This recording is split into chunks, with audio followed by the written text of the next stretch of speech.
আমরা আস্বাদন করব এখন অষ্টকালীনের একটি লীলা অভিসার।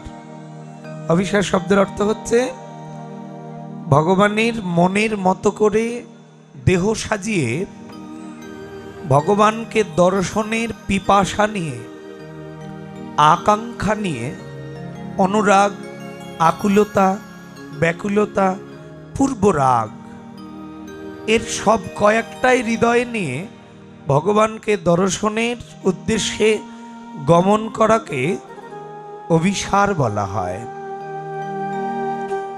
প্রথমেই গৌরচন্দ্রিকা, পরে আমরা বৃন্দাবন লীলা আস্বাদন করব। প্রাণ গোরায় আমার গোরা এলো রে নদিয়ায়। শ্রীকৃষ্ণ শ্রীকৃষ্ণ চৈতন্য মহাপ্রভু আমার, প্রভু আমার আদরের দুলালিয়া দুলালিয়া কৃষ্ণ প্রিয়ার প্রাণধন প্রাণধর অনাথের নাথ পতিতের পাব, পতিতের পাবা কাঙ্গালের ঠাকুর দিনের বন্ধু। এবার ধরা নয়, চূড়া নয়, বাঁশি নয়, এমনকি তার রাজ আবরণ পরিত্যাগ করেছে, হাতে নিয়েছেন জীব শিক্ষার জন্য হরি নামের মালা, কৃষ্ণ নামের মালা। একদিকে হরি নাম, অন্যদিকে প্রেমের ডালি মাথায় করে আমার মতো গবাচ্ছন্ন কলিহত কামন্ধ অত্যাচারী দুরাচারী ব্যভিচারী সংসারবদ্ধ মায়াবদ্ধ ঘুমন্ত জীবীকে উদ্ধার করবে বলে অনারপিত চরণ চিরা করুণায় অবতীর্ণ কলো সমার্পিত অন্নদজ্জল রসম সভক্তি শ্রম হরিপুরত সুন্দর দুতি কদম্ব সন্দিবিতম সদারিত স্কন্দর স্ফুরদব শচির নন্দন রাধা কৃষ্ণের প্রণয় বিকৃতি লাদিনী শক্তির স্মাদি কত্মা ভবি ভবি পুরা দেবদং গদতম চৈতন্যকং প্রগটং মধুনং রাধা ভাব দুদুষবলিতম নৈমি কৃষ্ণ স্বরূপম চেতো দর্পণমার্জনং ভব মহাদবাগ্নি নির্পপন শ্রেয় কৈরব চন্দ্রিকা বিতরণং বিদ্যাবোধ জীবনং আনন্দং মূর্তিবর্ধনং প্রদীপদং বর্ণামৃতস্বাদনং সর্বাত্মা স্থাপনং পরং বিজয়তে শ্রীকৃষ্ণ সংকীর্তনম। তোরা কে দেখবি আয়, দেখার সময় বই যায়, সোনার মানুষ বিরাজ করে এখন সোনার নদিয়া। গোরায় আমার গোরা গোরায় আমার এলো রে নদিয়া। জয় চৈতন্য মহাপ্রভু কি, হরিনাম সংকীর্তন কি। যে ছিল ব্রজের কানায়, নদিয়া এসে হলো নিমায়, ব্রজেন্দ্র নন্দন যে শচীসুত হলো সে, যেই কৃষ্ণ সেই গৌর। কলি পাবন অবতার, কলিযুগ ধর্ম পিতা শ্রী চৈতন্য মহাপ্রভু। কলির অত্যাচারে মদনের তাপে যখন পৃথিবী প্রায় পাপে পাপাচ্ছন্ন, যখন কলির মানুষ তার মৃত্যুকে ভুলে গেল, যখন কলির অত্যাচারে মানুষ তার স্বরূপকে ভুলে গেল, যখন কলির অত্যাচারে মানুষ তার ফিরে যাওয়ার কথা ভুলে গেল, মনুষ্য জনম কৃষ্ণের দাস এমন দাসত্ব ভুলে যখন কলির মানুষ মায়ার দাসত্ব করতে লাগলেন, কলির অত্যাচারে যখন পৃথিবীর মানুষগুলো সংসারের নামে ব্যভিচার করতে লাগলেন, কলির অত্যাচারে মানুষ যখন বিবাহ বন্ধনের নামে ইন্দ্রিয় তৃপ্তি নিয়ে ব্যস্ত রইলেন, ঠিক তখনই অপ্রাকৃত নবীন মদন শ্রী চৈতন্য মহাপ্রভু জীবের স্বরূপ, জীবের সাধ্য সাধন তত্ত্ব, কি করলে সাধ্য বস্তু সাধন করা যায়, সাধনের দ্বারা সাধ্য বস্তু লাভ করা যায়, এমন করুণাময় প্রেমময় দয়ার সাগর প্রত্যেক যুগে পৃথিবীতে তিনি এসেছেন ধর্ম সংস্থাপন করবার জন্য। কিন্তু পৃথিবীতে তিনি পাপীদেরকে মেরে ধর্ম সংস্থাপন করেছেন। কিন্তু কলির ভগবান আর কাউকে মারলেন না। যে মানুষটি আচণ্ডালে প্রেম বিলাইল, মহাপাপী জেনেও তারে কোলে তুলে নিল।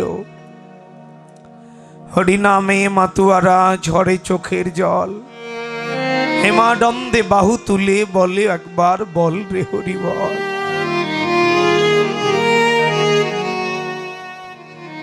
ওরে মন কথা শোন, নিদ্রায় আছো মগন, আর কত ঘুমাবে বলো। একবার নিদ্রা আলস্য পাশরি, মুখে বলো হরি হরি। মানব জনম হলো বিফল। এমন মহাপ্রভু পৃথিবীতে আসলেন জীবের স্বরূপকে জানাবার তরে, সাধ্য সাধন তত্ত্ব জানাবার তরে।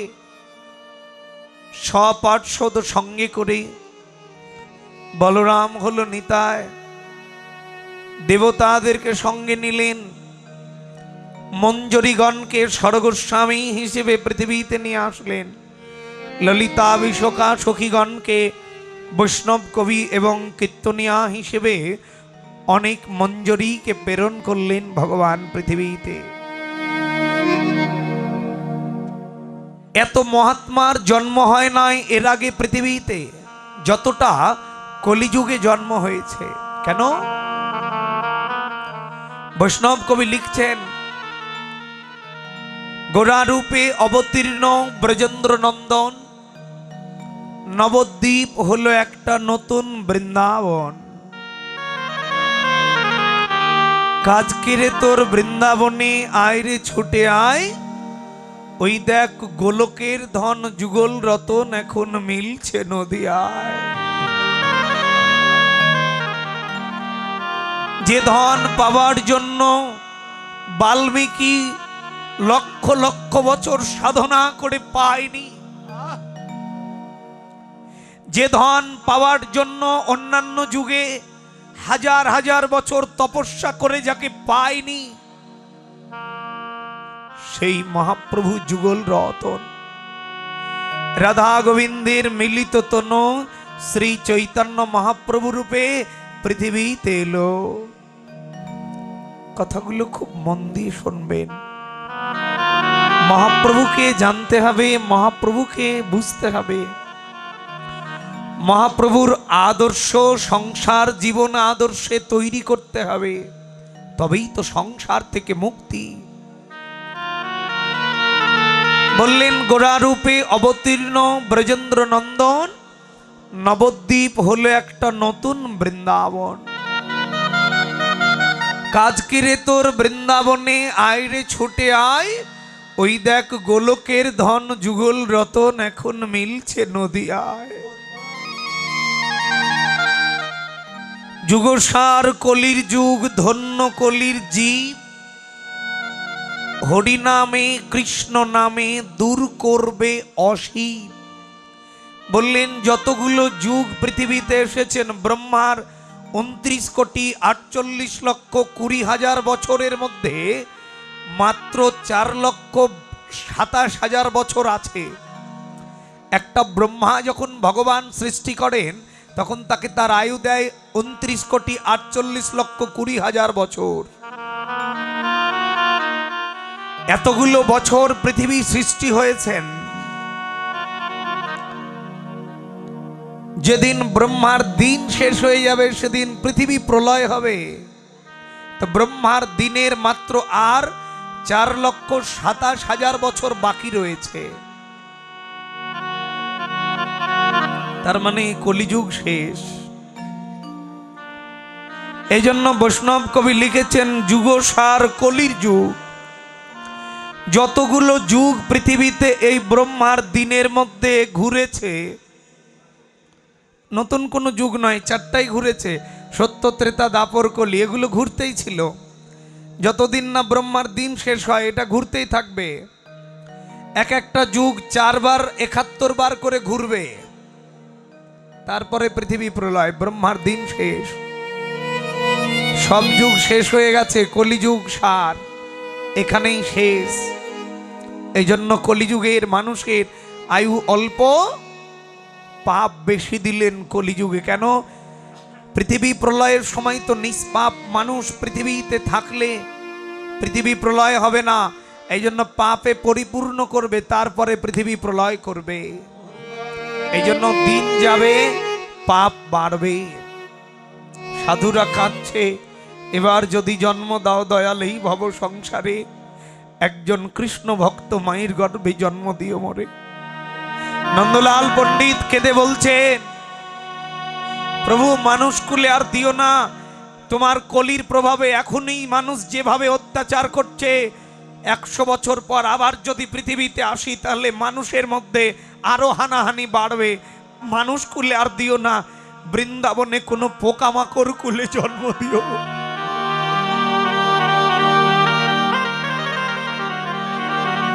তবুও তোমার শুদ্ধ ভক্তগণ যখন বৃন্দাবনে ভজন করবে, নয়নের জলে প্রেমযুক্ত হৃদয়ে যখন প্রাণ ভরে তোমাকে ডাকবে, সেই ডাকটা আমার মতো পাপী পশুর কর্ণে সে প্রবেশ করবে।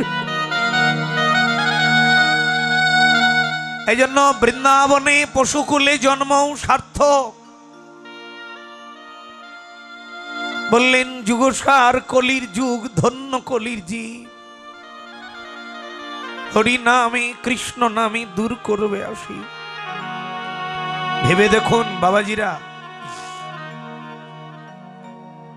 জন্মটা বাঙালির ঘরে হয়ে অনেক সৌভাগ্যবান হয়েছেন। কেন? আমেরিকা, অস্ট্রেলিয়া, সিঙ্গাপুর, জাপানে জন্ম হলে কোনো ধনী পরিবারের ছেলে হয়ে জন্মিতেন, কিন্তু বাঙালির ঘরে যত সাধু সঙ্গ, বাঙালির ঘরে যত হরিবাসর, পৃথিবীর কোন দেশে এমন সাধু সঙ্গ হয় না গো। না চাইতে যিনি করেন দান, চাইলে তিনি হন অপমান। যদি বিশ্বাসের বৃক্ষে ঢালো হে বাড়ি, ফল পাবে অচিরাতে। মহাপ্রভু বললেন, হে কলির মানুষ, যারা কলিযুগে জন্মেছ তাদের জন্ম ধন্য। কেন? লক্ষ বছর তপস্যা করে যাকে পায়নি,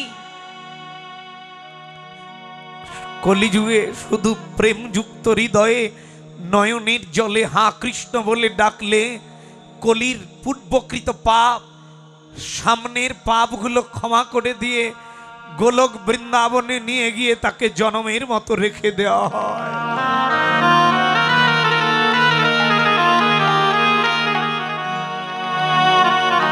যে যতমাং প্রবদন্তে তং স্ততৈব ভজম মহা, যে যেভাবে ভজনা করবে আমি তার মনোবাসনা সেভাবেই পূরণ করব। কিন্তু কলিযুগের ভগবান বললেন না, ভজ কৃষ্ণ জপ কৃষ্ণ কহ কৃষ্ণের নাম, যে জন কৃষ্ণ ভজে সে হয় আমার প্রাণ। কলিযুগে যে একমাত্র প্রেম, কলিযুগে একমাত্র নয়নের জল, আর কোনো ধর্ম নয়। কলির মানুষ এত মন্ত্রতন্ত্র, এত পূজা মন্দিরে বসে থাকার সময় নেই কলির মানুষের। এটা ভগবান জানতেন। কলির মানুষ টাকার পিছনে ছুটতে গিয়ে আমাকে সময় দিতে পারবে না, এমন একটা ধর্ম দিব, রাস্তায় মাঠে ঘাটে শয়নে স্বপনে নিশি জাগরণে নয়নের জলে যদি কৃষ্ণ নাম করে। ভাগবত বললেন, রাজস্থানে একজন মাছের ব্যবসায়ী প্রতিদিন একটা পাথর দিয়ে মাছের ব্যবসা করতেন। অন্তরে এত প্রেম ছিল, সে দোকানেই বসে ভগবানকে লাভ করেছিল। এই জন্য কলিযুগে যে প্রেম, কলিযুগে প্রেম যার ভগবান তার, কলিযুগে যে প্রেমের ঠাকুর, কলিযুগে যে আর কোন ধর্ম দিলেন না গো।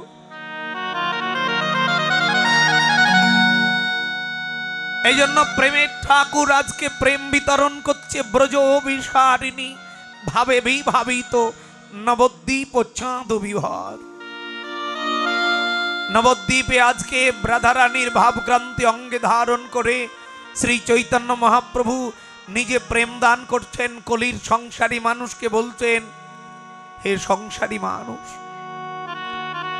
এর আগে কতগুলো জন্ম ছেড়ে এসেছো, আগত জন্ম বাকি আছে কেউ জানে না গো। কেউ বলতে পারে না আমার আরো কত জন্ম বাকি আছে, কেউ জানি না। মহাপ্রভু বললেন, পিতা যেমন পুত্র বৎসল্য, ভগবান তেমন ভক্ত বৎসল্য। পিতা যেমন পুত্রের অপরাধ ক্ষমা করে দিয়ে তাকে বুকে টেনে নেয়, ভগবান তেমন বলছেন, কোন মহাপাপীও যদি আমার কাছে আত্মসমর্পণ করে আমার চরণে নয়নের জল দেয়, আমি তার পূর্বকৃত পরের জন্মগুলো মাফ করে দিয়ে পরের জন্মেই তাকে কোনো কৃষ্ণ ভক্ত মা দিয়ে উদ্ধার করে নিয়ে যাও। হরি বল। তাই মহাপ্রভু সংসারী মানুষকে ডেকে ডেকে বললেন, ও সংসারী মানুষ, ওরে অবুঝ মন কেন অকারণ গোয়াইছ দিবারাতি, সুজনে তেজিয়া কুজনে লইয়া কুরবে রয়েছ মাতি। যে তোমার আসল আপন তাকে তুমি ত্যাগ করে যে তোমার আপন নয় তাকে নিয়ে তুমি মত্ত রইলে গো। জাতশ্রী ধ্রুব মৃত্যু ধ্রুব এবং জন্ম মৃত্যু সচ তস্মাদ পরিহর্যর্তনম তম সচিত মহর্ষি। জন্মেছ মরবে, মরণ বলে ভয় করো, যদি মরতেই হয় মৃত্যুর পরে কে তোমাকে বাঁচাবে? আহা, উড়িষ্যার রাজা প্রতাপরুদ্র অহংকারী জগন্নাথ দর্শন করতে আসেনি। মহাপ্রভু জগন্নাথ ধামে গেলেন, শুনতে পেলেন এ রাজ্যের রাজা এখনো জগন্নাথকে দর্শন করেনি। এত অহংকার। মহাপ্রভু গেছে অহংকার চূর্ণ করবার জন্য। একটা সামান্য কেথা সেলাই করার সুই দিয়ে রাজামশাইকে বলছেন, রাজামশাই আপনি নাকি খুব যত্নবান রাজা, আমি জগন্নাথ ধামে থাকি, একটা ধন আছে আপনার কাছে রাখবেন যত্নে, দাও। প্রতাপরুদ্র রাজা দেখে খুলে দেখছে একটা কেথা সেলাই করা সুই। এখন সন্ন্যাসী এই সুইটা তোমার কাছে রাখতে পারো না? বলে না, আপনার কাছেই থাক, এটা আমার অনেক প্রয়োজন, আপনার কাছে রাখুন, আমি নিয়ে নেব। এই যে সন্ন্যাসী কখন নেবে? বলছে পরের জন্মে নিয়ে নেব। মহাপ্রভু বলছেন পরের জন্মে নিয়ে নেব। যেমনই বলেছে পরের জন্মে নিয়ে নেব, অমনি রাজা বলছে, এই যে সন্ন্যাসী শোনো, পরের জন্মে আমি মরার সময় কি সুই নিয়ে মরতে পারবো নাকি? যে তোমার সঙ্গে আমার দেখা হবে আর সুইটা দিয়ে দেব? আমি তো মরার সময় কিছু নিয়ে যেতে পারবো না। ঠিক যখনই বললে মরার সময় কিছু নিয়ে যেতে পারবো না, মহাপ্রভু বললেন, রাজামশাই যদি মরার সময় কিছু নিয়েই যেতে মরতে না পারেন, তাহলে এত বড় রাজত্ব কিসের অহংকার করছেন আপনি? সঙ্গে সঙ্গে প্রতাপরুদ্র রাজার অহংকার চলে গেল। মহাপ্রভুর চরণ জড়িয়ে ধরে পড়েছে, গো কে তুমি? আমার ভাবনার হৃদয়ে তুমি জ্ঞানের প্রদীপটাকে খুলে দিলে, আমার হৃদয় পদ্ম ফুলটাকে তুমি খুলে দিলে, কে তুমি? মহাপ্রভু বললেন, আমি যেই হই। বলে আজকে থেকে তুমি আমার গুরু, তুমি আমার গুরু, আমার জ্ঞানের প্রদীপ খুলেছো, তুমি আমার গুরু। বলে দাও, এ পৃথিবী যদি আমি কোনো কিছু নিয়ে মরতে না পারি, তাহলে এ পৃথিবীর আমার বলতে কি আমি নিয়ে যাব? সেদিন মহাপ্রভু বলেছিলেন, আমার যদি বলতে হয় রাজামশাই, তাহলে হরি নাম আর ভক্তের চরণ ধুলিটাকে আমার বলতে হবে।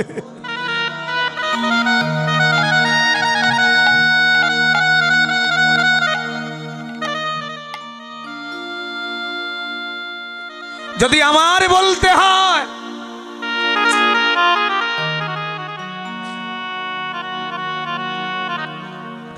একমাত্র ভক্তের চরণের ধুলি আর হরি নামটাকে আমার বলে পৃথিবী থেকে যাও। এ পৃথিবী থেকে কোনো কিছু তুমি নিয়ে যেতে পারবে না, শুধু হরি নাম আর ভক্তের চরণের ধুলিটাকে নিয়ে যেতে হবে। তবে হ্যাঁ, মহাপ্রভু বলেছেন মানুষকে ভালোবাসো। কেন? কোথায় স্বর্গ কোথায় নরক কে বলে তা বহুদূর, মানুষের মাঝে স্বর্গ নরক মানুষেতে সরাসুর। তুমি মরে গেলে তোমার প্রতিবেশীগণ তোমার আত্মীয় স্বজন বলল মরেছে ভালো হয়েছে। কেন? কারণ কোনোদিন আমাদের বিপদে আসেনি, নিজে ফুর্তি করেছে টাকা নিয়ে।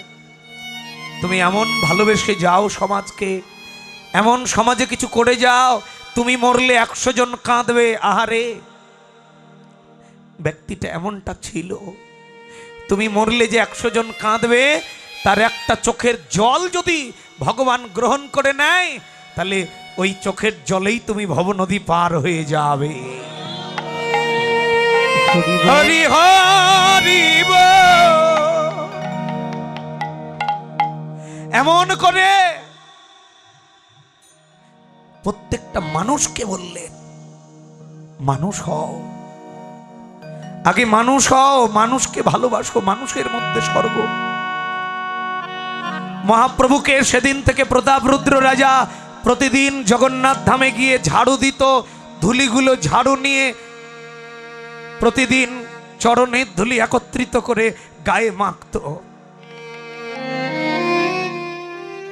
জানেন, সবাই পাগল হয়ে গেল, রাজা কেন এমন করছে গো? রাজার কি হলো? সেদিন থেকে প্রতিদিন কৃষ্ণ নামে নয়নের জলে ভাসত। রাজা প্রতাপরুদ্র মহাপ্রভুকে বলেছিল, প্রভু কৃপা করে বলো, এখন আমি এই সংসার সমুদ্র কামনার বশ থেকে কি করে ভগবানের চরণ পাবো? একটু মন দিয়ে শুনবেন। সেদিন মহাপ্রভু প্রতাপরুদ্র রাজাকে বলেছিলেন, এই মানব জীবন সেদিন ধন্য হবে যেদিন কোনো সদ্গুরুর কৃপা হবে। হরি বল।